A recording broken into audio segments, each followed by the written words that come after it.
The following program was produced by an independent community producer. The opinions expressed do not necessarily reflect those of the ECAT staff or board of directors.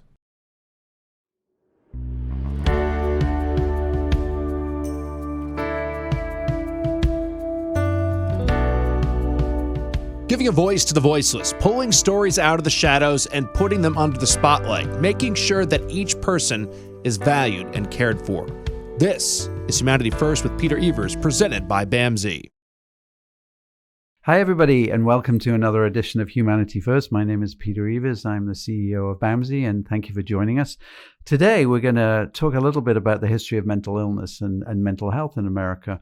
And what better way to do that is than to bring in somebody who has really lived the life of mental illness and come out the other side. And I believe that in the last 150 years, there are transformational moments in mental health. There are times when people realized back in France in the 1700s that people shouldn't be chained to the wall, and people were taken out of chains who were seen as being mentally ill. And let's move all the way through to modern times when we have the transformational moments of medications that really help with schizophrenia.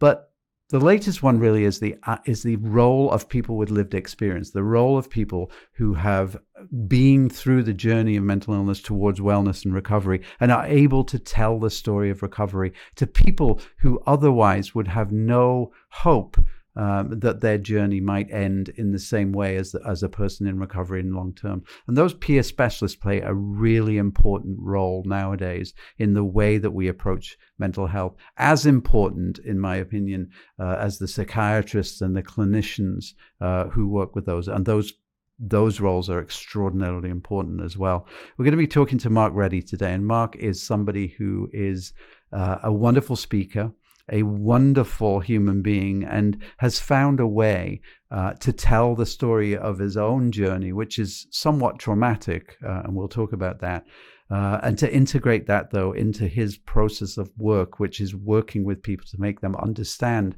that the arc of recovery in mental illness is possible for every human being. It's just a different journey for everyone.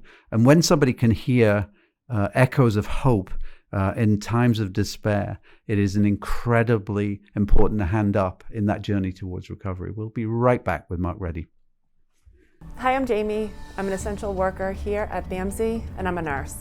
Nurses are essential here at BAMSI because as nurses, we really have the opportunity to make an impact. We have very small ratios, so we have the opportunity to really learn everything about the person served and be able to give the best care. It really serves such a great purpose for me as being a nurse, and really why I came into nursing. Learn more about nursing opportunities at bamsijobs.org. Giving a voice to the voiceless, pulling stories out of the shadows and putting them under the spotlight, making sure that each person is valued and cared for. This is Humanity First with Peter Evers, presented by BAMSI. Well, welcome back, everybody, to Humanity First. And as promised in the first section, we have a remarkable guest, I think, Mark Reedy, with us today. Hi, Mark. How are you doing? Good, Peter. Thank you for having me. Now, Mark, you are a BAMSI employee. And, when I think about the history of mental health and mental illness probably over the last 150 years, there are transformational moments that happened in mental health. And for me, anyway, one of them was antipsychotic medications. Another one was the use of peers or people with lived experience in the workplace. I believe that was the last big transformational moment in mental health. And in many ways, you are the embodiment of that. And Mark, you currently work for BAMSI at our ACCS program as a peer specialist. That's right? Correct.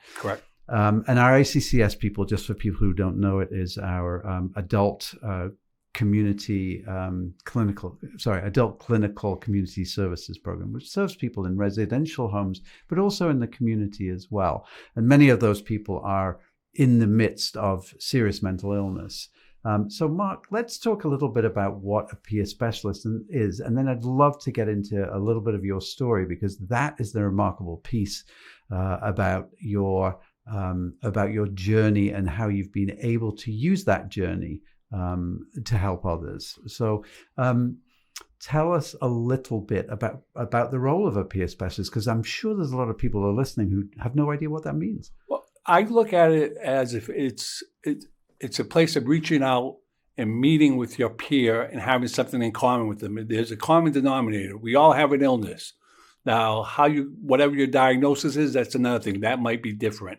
But as a peer specialist, I try to meet my people where they are in their recovery, if they're in a recovery state at all at that point in time.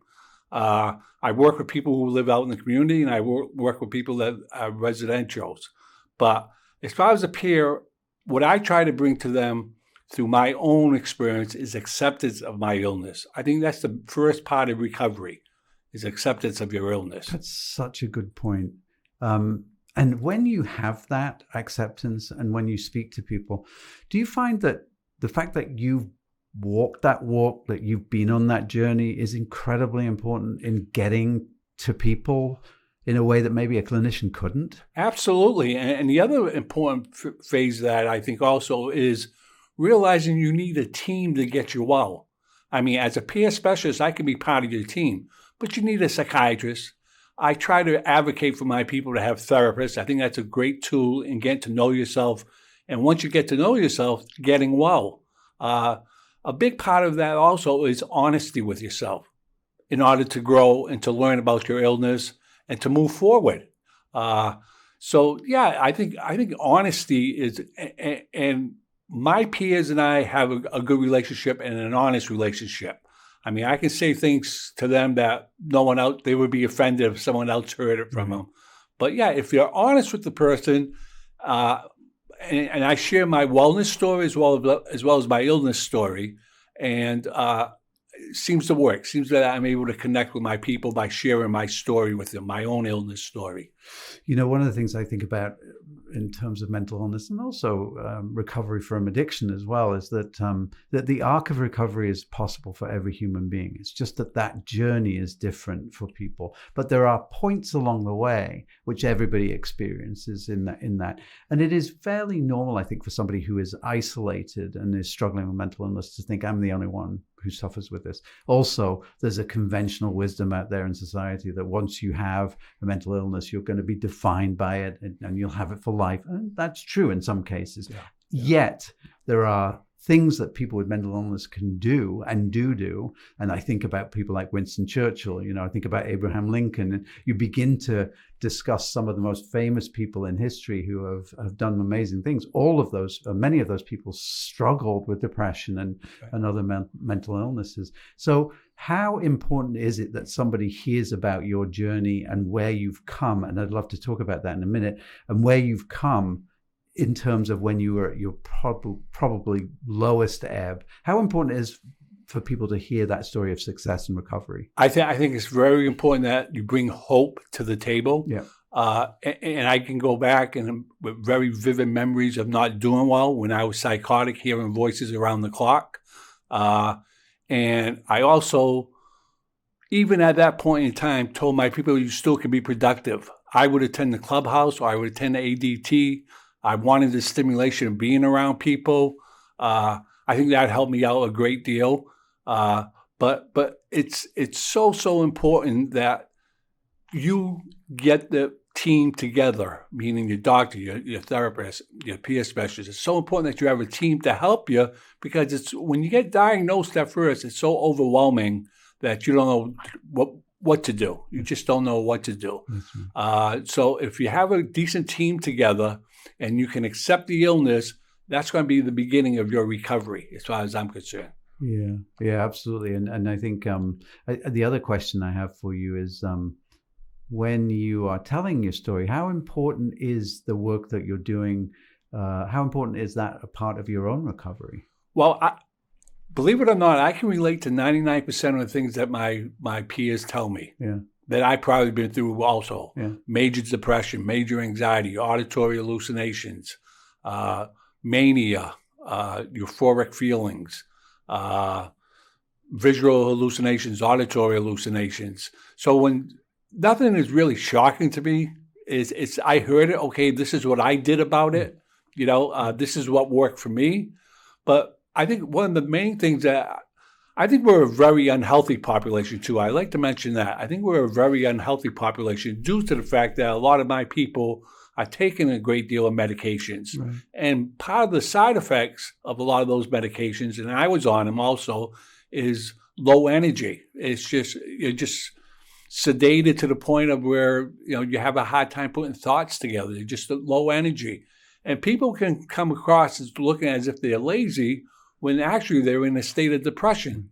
Right. So it's a battle. It's a battle each and every day, and you got to have the intestinal fortitude to want to get better on each and every day. And in some cases, it's with some of my people that I work with in a residential setting, it's like, you know what?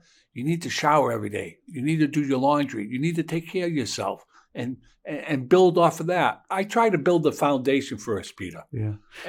So Mark, just going back to that, and I want to get back to some of the advice that you would give to people and that you do give to people on a daily basis when people feel so isolated and low energy. And we know that health issues for people who struggle with serious mental illness are many, right? You talk about metabolic disorder, sort of diabetes, those kind of things. You think about the amount of people smoking that people do with mental illness. So all of those things are preventable illnesses that we can build into the package of recovery.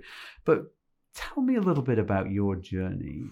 I think people listening would love to hear how somebody who is so highly functioning right now, who is involved in a pretty intense and sophisticated conversation about how to treat.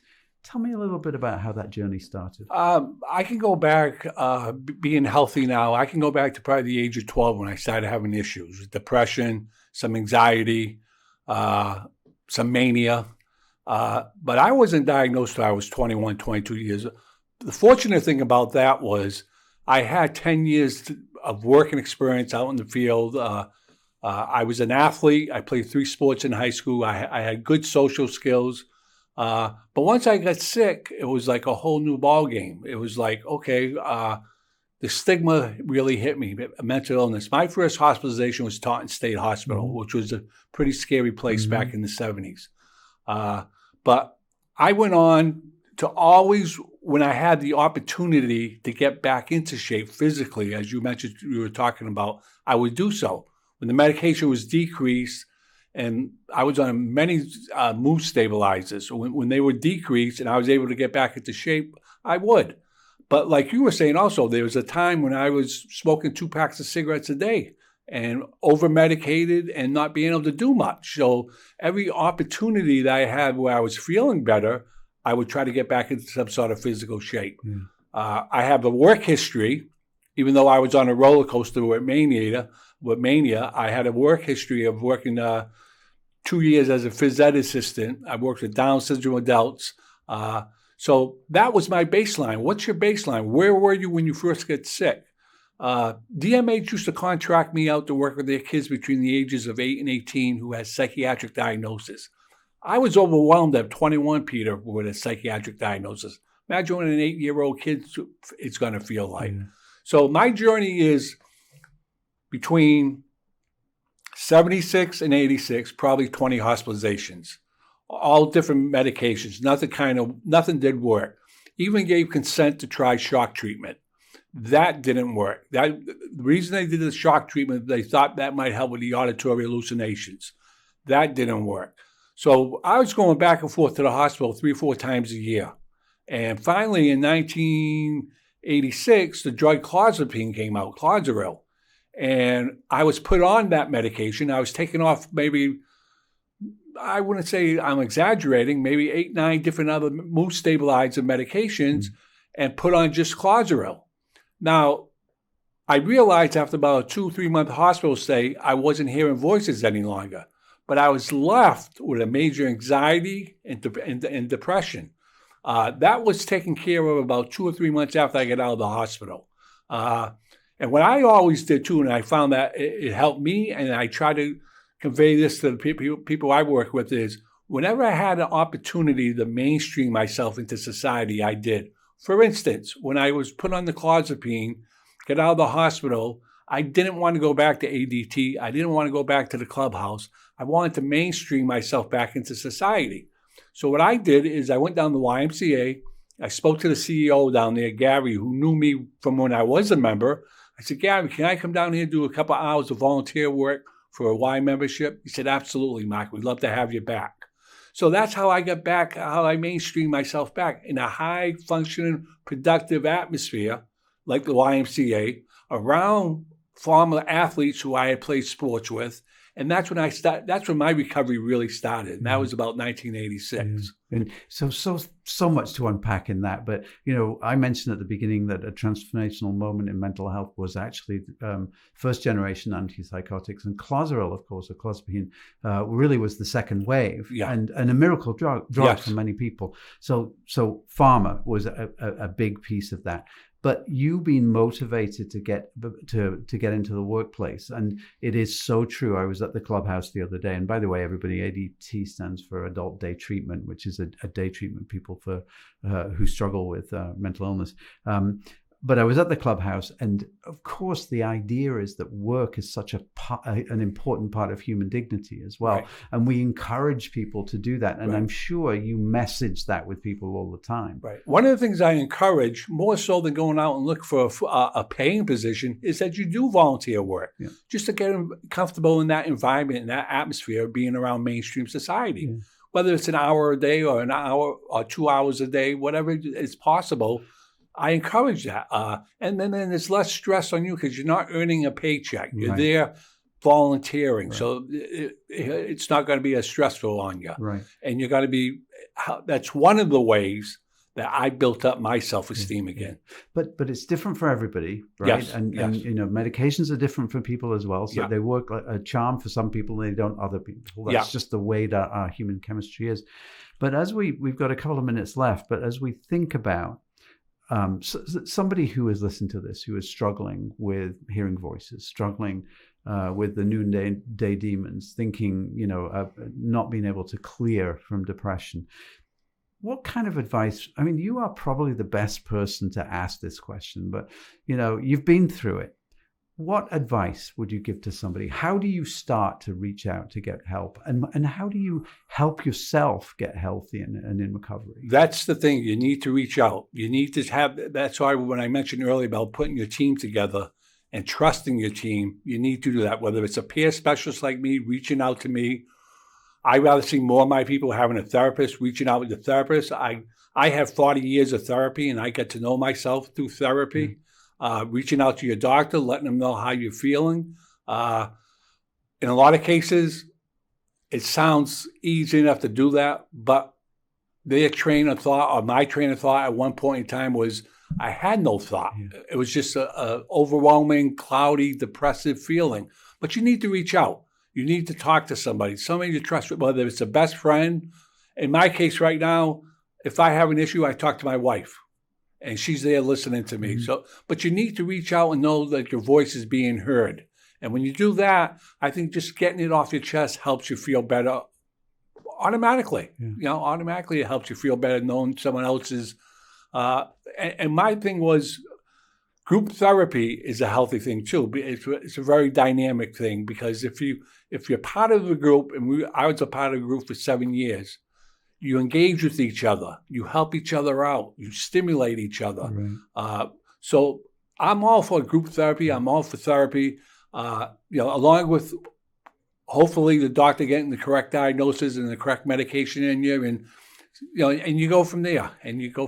Yeah, I mean, I love that idea. And when we think about the paradox here, people who struggle with mental illness and depression especially are very isolated. Oftentimes they think that the only person struggling with this, they don't want to connect with other people, and that's part of their illness. And yet connection, human fellowship, the idea of spending time with people who are like you, are struggling with the same thing, is so efficacious for people in their recovery process.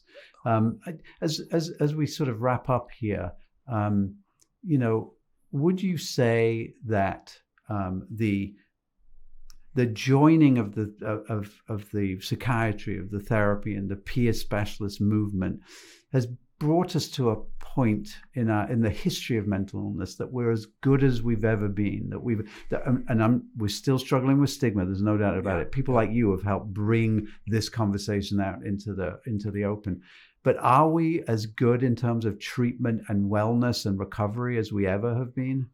I think we're more educated about it. Right. I think that's a healthy thing, and that's one of the things I talk to my people about is take advantage of your doctors and your therapists' education in the field to help you tremendously. So I think it's come a long way in 40 years since I've been battling my own illness. I think we have a ways to go. I try to go about life being non-judgmental, Peter. So if we get more people online with that, I think my peers can do better. And the other thing is, I want to say this, is that we have poor sleeping habits. Mm-hmm. A lot of our guys are so low energy, they want to sleep 12 hours a day. And I try to get them out of that habit by attending the clubhouse or going to ADT. But I think it's come a long ways. I think it's come a long ways. Well, you must be very proud to know that you've been a real part of that, of bringing this conversation forward and allowing people to talk about the things that 40 years ago you wouldn't talk about. And by the way, that might have got you into an institution for the rest of your life. So exactly. I think telling stories like this, stories of recovery and stories of integration into society, is really helping us. So, Mark, we're out of time, but thank you so much. Thank you for having me, Peter. That time went very quickly, so hopefully you'll come back and we can address Absolutely. this again. Sounds great. Thank you so much. Thank you so much. Goodbye, everybody.